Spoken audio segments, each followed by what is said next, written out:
Au début en intro, je voulais parler d'Inojin, avec son enfant là. Mais finalement, après réflexion, je me suis dit que quand même Chocho elle abuse. Chocho elle abuse, frérot. Non, t'as pas le droit de faire des trucs comme ça. Comment ton ventre il peut gargouiller tellement fort que toute la street elle t'entend? Toute la street, même les clochards elle l'entendaient. C'est pas normal. Je veux bien qu'on fasse des clichés sur les gros et tout, mais faut pas abuser. Le ventre de qui fait ça? Même dans le RERD, j'ai jamais entendu ça. Et crois-moi, dans le RERD, il y a des trucs de fou qui se passent. Il y a des licornes, des dragons, des namecs. Non, sérieusement, je suis choqué. À un moment, je me suis dit que peut-être il y avait une chance de marier Chocho, mais là c'est mort là. Qui va vouloir d'une go comme ça? Faut la nourrir, frérot. Tu voudrais te marier avec une go qui mange plus que toi? C'est un délire, gros. À un moment, c'est elle qui va porter tes caleçons. Sauter, capoter, moi j'évite les bébés.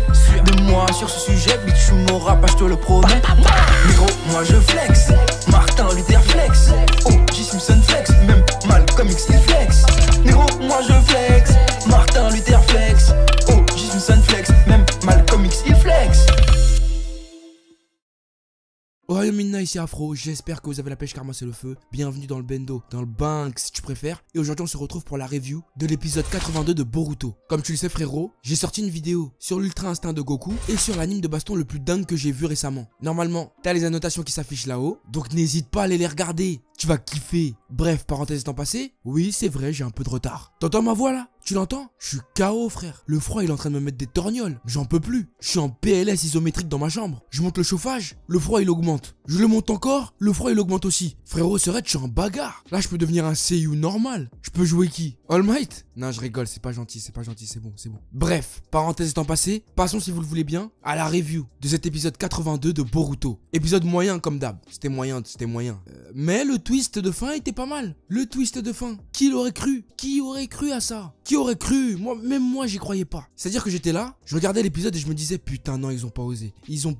Zarma, ils ont fait ça. Je me disais putain quand même ils sont forts. Ils sont arrivés à un stade où ils remettent en cause tout ce qui a été fait dans Naruto, dans Boruto. La paix, les relations entre les villages, tout ça a été clairement remis en cause. Mais par contre c'est fait de manière assez chelou. Mais je vais te l'expliquer plus tard. Premièrement commençons par parler des futilités. Et tu sais, quand je dis futilité, je vais commencer à parler de qui? Inojin, oui. Dans un sens je suis content parce que les studios Pierrot m'ont écouté. Ils l'ont laissé de côté et ça je kiffe. Bah oui frérot, ça sert à quoi de te plaindre qu'il soit pas là, hein? Ça sert à quoi? Le bout clairement, Shikada il lui a dit frérot, viens pas. La vérité si tu viens, on va se faire péter en moins de 2 et toute la mission va tomber à l'eau. Donc s'il te plaît Roya ne vient pas. Et en même temps ils ont raison. Ils ont raison frérot.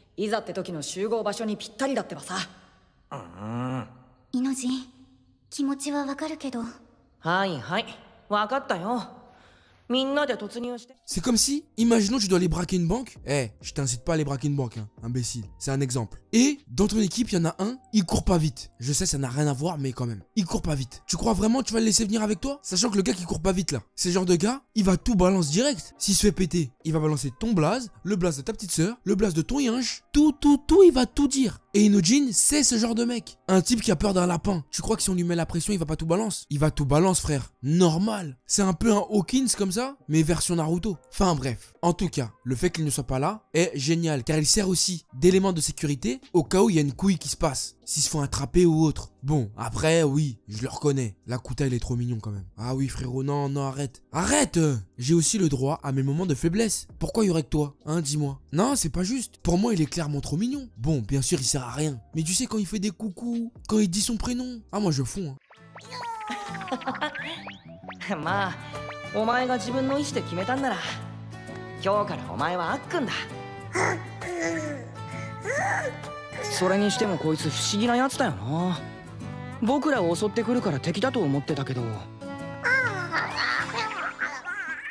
C'est mon côté sensible. Ah bah oui, il y a un cœur en dessous là. Non mais oh. Enfin bref. L'autre personnage secondaire, si on peut l'appeler secondaire, qui m'a intrigué durant cet épisode, c'est Konohamaru. Alors lui, il doit en voir de toutes les couleurs depuis le début. C'est pas bien ce qu'il vit. Oui frérot Serette, c'est pas bien ce qu'il vit, je te le dis. Déjà il apprend que Mitsuki est le fils de celui qui a tué son grand-père, que son équipe est partie s'infiltrer dans un autre pays, normal qu'il soit pas bien. Et tu vois, c'est en ce sens que je kiffe Naruto. Car ce dernier a un comportement totalement différent des anciens Kage. Enfin si, peut-être de deux, Tsunade et Hashirama. Pourquoi je dis ça? C'est simple. Tous ces personnages ont à un moment laissé d'autres personnages agir en sachant pertinemment que soit ils n'avaient pas le niveau ou soit leurs émotions pourraient influer sur la mission. comme Tsunade auparavant a laissé Shikamaru diriger une équipe pour aller récupérer Sasuke. Or qu'il savait qu'ils avaient pas le niveau, mais elle les a envoyés quand même. Et ça arrivait plein de fois dans le manga où elle a fait confiance à ses personnages et leur a donné une chance de briller. Et la seule raison pour laquelle Naruto a laissé Konohamaru y aller, c'est que qui de mieux que le sensei de l'équipe 7 pour mieux comprendre l'équipe 7. Même si certes ce n'est pas le meilleur ninja du monde, il reste Konohamaru de Konoha, celui qui a le mieux compris pour l'instant ce qu'était être un vrai ninja. Konohamaru, 気持ちはわかるが、お前に任せるわけには。この任務は決して木の葉の忍びだと悟られてはならない。そして任務の失敗は里の平和が揺らぐことを意味する。それが分かった上で行くつもりなのか。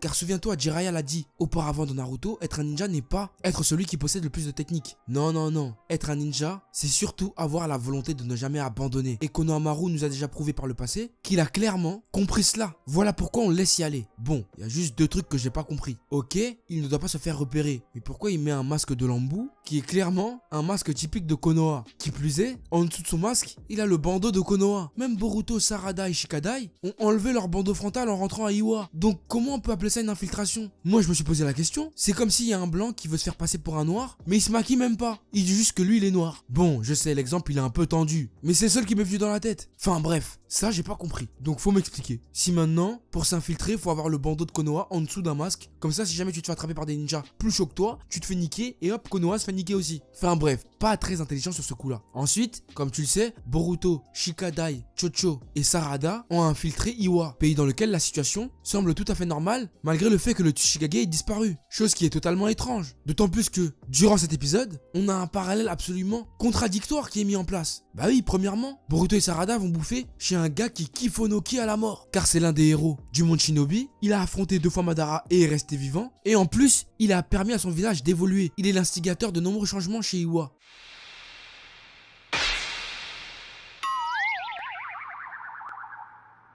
これって大貫のおじいさんだよな、全部。何にするね。岩石ハンバーグと岩石チャーハン、岩石ラーメン、ね。 Mais malgré tout, ce même personnage que tout le monde adule est en fait derrière les ficelles de tout ce qui se trame depuis le début. Et ça a été un twist, frérot. D'autant plus que, fait encore plus étrange, le grand méchant que l'on a vu là semble être l'élève et le fils de Noki. Je comprends plus rien. Master, 我が父よ。実験体の準備は整っております。我らにご命令を。大貫のじいさん。 Je ne comprends plus rien. Sachant bien que la chose la plus étrange est qu'Onoki ne veut pas mêler Boruto Sarada. Et le reste, Asai leur demande de rentrer à Konoha. Comme s'ils n'avaient plus réellement le choix. À mon avis, je pense que c'est un piège pour nous induire en erreur. Pour nous faire croire que le Tsuchikage est méchant or qu'il ne l'est pas. Pour moi, il est tenu par les couilles par quelqu'un. Peut-être même par le petit là. Je sais pas. Ou il s'est fait laver le cerveau, j'en sais rien. Mais il n'agit absolument pas de son propre chef. Ça, j'en suis persuadé. C'est pas possible. Onoki, il a fait la guerre, frérot. Il a fait des trucs de fou. Il a stoppé une météorite de Madara. Il a conscience de ce qu'est le monde shinobi. Il ne peut pas se permettre de faire autant de dingueries. Parce que ça implique une guerre. Sans précédent, il a capturé un Kage, kidnappé un ninja de Konoha. Mais est-ce que ce serait pas pour se servir de Mitsuki pour pouvoir ramener son petit-fils? Moi, je pense que ça doit être quelque chose comme ça. Clairement. Sinon, quel est l'intérêt? Hein, frérot Serette? Quel est l'intérêt? C'est quand même trop étrange que les choses se déroulent de cette façon et que comme par hasard, Onoki soit impliqué. Maintenant, la grande question, c'est est-ce qu'ils vont se faire capturer? Boruto, tout ça? Je pense que oui. Et c'est Inojin et Konohamaru qui vont venir les sauver, comme par hasard. Mais bon, ça ce n'est que mon avis. Mais je dois dire que cet épisode m'a quelque peu sonné. J'étais absolument pas prêt. Bref, là tout de suite, ce qui m'intéresse, c'est de savoir ce que tu en as pensé toi frérot, Serette, de cet épisode. Est-ce que tu as kiffé, pas kiffé? Est-ce que tu as détesté? Moi pour ma part, l'épisode était moyen, mais le plot twist était pas mal. Donc je suis un peu mitigé. Donc j'aimerais bien avoir ton avis. J'ai hâte de le lire dans les commentaires. Voilà, sur ce c'est la fin de cette vidéo, j'espère qu'elle t'aura plu. N'hésite pas à mettre un gros pouce bleu si tu l'as apprécié, abonne-toi à la chaîne et rejoins la famille frérot, c'est important. Suis-moi sur les réseaux sociaux, Facebook, Twitter et Instagram pour ne rien louper de l'actu de la chaîne. Et quant à moi, je te dis à très vite sur cette chaîne pour de nouveaux contenus. Sayonara frérot. Allo, allo, t'es où descend? Jackpot dans sa coche, je repars en courant. Mais moi j'oublie rien, je suis trop content. Je suis venu pour couper des têtes et des tympans. Réponds-moi au fun tel quand je t'appelle. Les bitches sont pressées comme si c'était Noël. Elles parlent pas chinois mais finiront au lit. J'ai baisse fort en criant, ici c'est Paris. Tant pis, je n'ai gros trop de flow, j'ai la vie devant moi. Aujourd'hui tu snobs mais demain tu suceras. Y'a que devant le daron que je regarde vers le bas. Chérie fais des squats sinon moi je te ken pas. On se connaît pas, négro, m'en veux pas, je vais faire du sale. J'avais tout prévu depuis l'époque où je regardais la. Je mets le shit dans la chaussette, pas peur qu'on m'arrête. Je m'en bats les couilles des disquettes. Je voudrais pas faire